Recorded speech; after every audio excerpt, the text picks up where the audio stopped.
Been going on about it for a little while. Cleats. Cleats on the bottom of these shoes. Okay, you don't look at them that often, but you use them every day that you ride. Consider this. When they're worn, update them.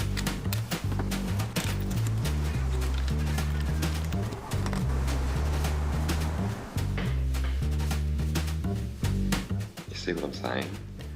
Yeah, look at the shoes, like they've been through hell and back. Well, let's say they weren't clipped in all of the time. Have a look at them. They've been over gravel, up and down trails, all sorts of bloody things, up and down those bloody stairs of the harbour bridge. But look at those shiny, bright new cleats. I do like new cleat day. It's not as trendy as new kit day, but it's highly undervalued. If you're looking for little improvements, switch out your handlebar tape every 6 months, or buy some new cleats, or put some oil on your chain. You got any other suggestions? They're pretty simple. You don't have to buy a new bike all of the time.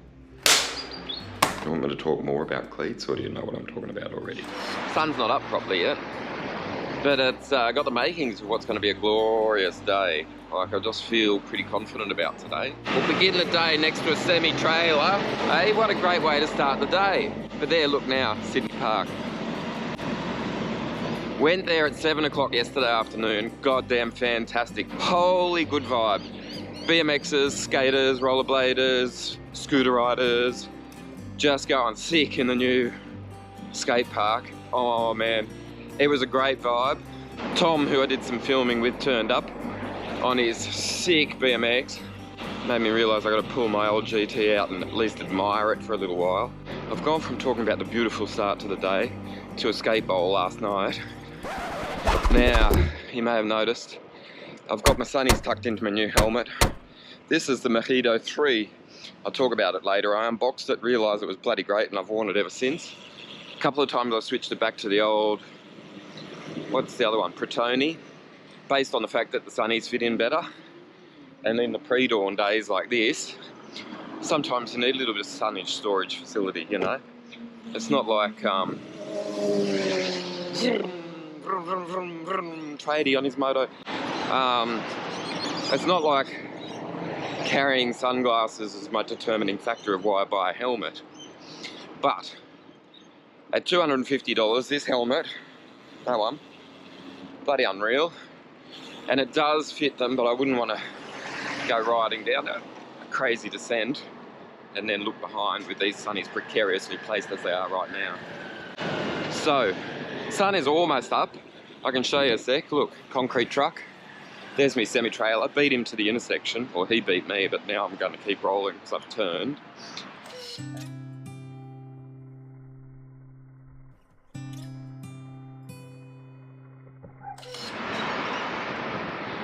And here's Rob with today's tradie traffic report. Pretty bloody good. I'd recommend Mondays over Fridays any day for an early start on Sydney's roads. Okay, Friday, holy dooly. It was like white van mania. And you know what I'm talking about. And they were ducking and weaving and carrying on and tooting and hooting and doing what they do.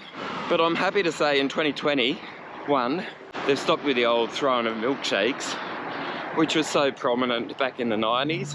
1, 2. Now, I think there's quite a lot of tradies who are also bike riders because it's a different vibe. At least I notice it. What about you? Is the same in your town? The transit van's making a comeback. Take that, high ace, boof! Hang on a second, tradie hour has just hit. It's just gone 6 o'clock. And someone needs an air conditioning. That's got nothing to do with bike riding. Okay, that's Rob's tradie traffic report for Monday morning. How's that, eh? Bumper stickers. They're not dead. They're still around.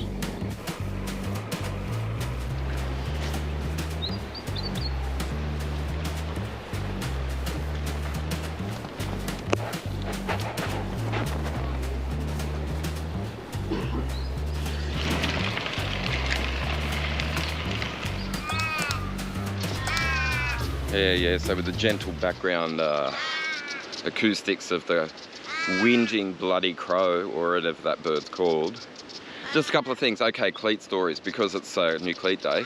So yellow, which is what I'm riding, that's got quite a lot of float actually. You'll realise it if you've gone from one cleat to the next, otherwise you're probably not going to even notice it. So there's a little bit of sway before you disengage.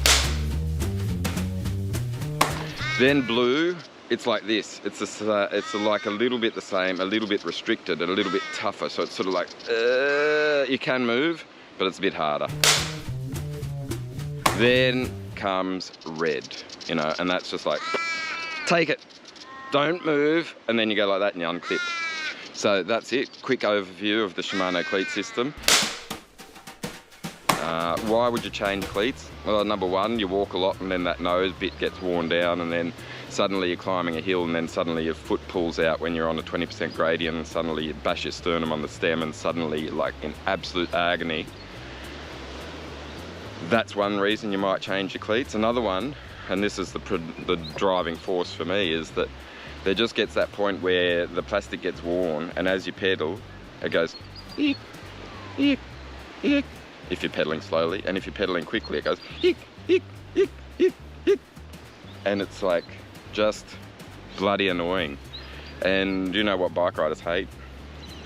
Lots of things. Tradie traffic reports, but also eek, eek, eek, like squeaky noises. Morning, fellas. They're all chatty. They're always chatty, the ducks, hey? Little ducks, that's who they are.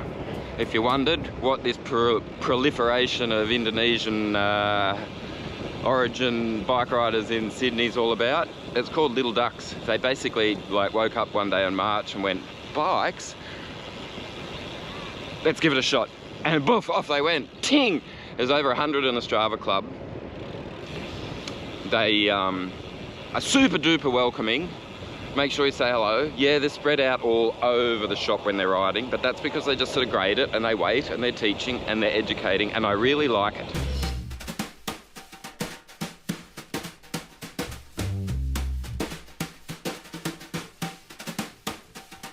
I talked about golf before. You want me to tell you my fishing story? Hey, I took my sons fishing probably 5 times. So the first time was great. Caught a brim.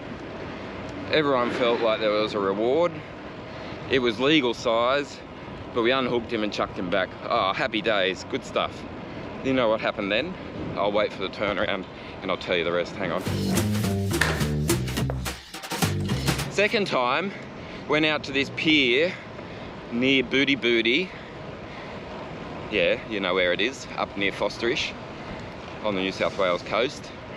And we went to this pier and we chucked the line in and everything was fine. We sat back, we chilled out, we did 2/3 of fuck all, which I think most fishermen do for most of the time. And then, oh, what's up? That's a little bite, said my 6-year-old. So he grabs the reel and he starts to wind and he hauls it in. And what is it? 1.5 meter long eel, flapping around, flailing, scaring the shit out of us. It might not have had teeth, but fucking hell, it looked like it did. And it was going psycho. You know what that does to a 6-year-old?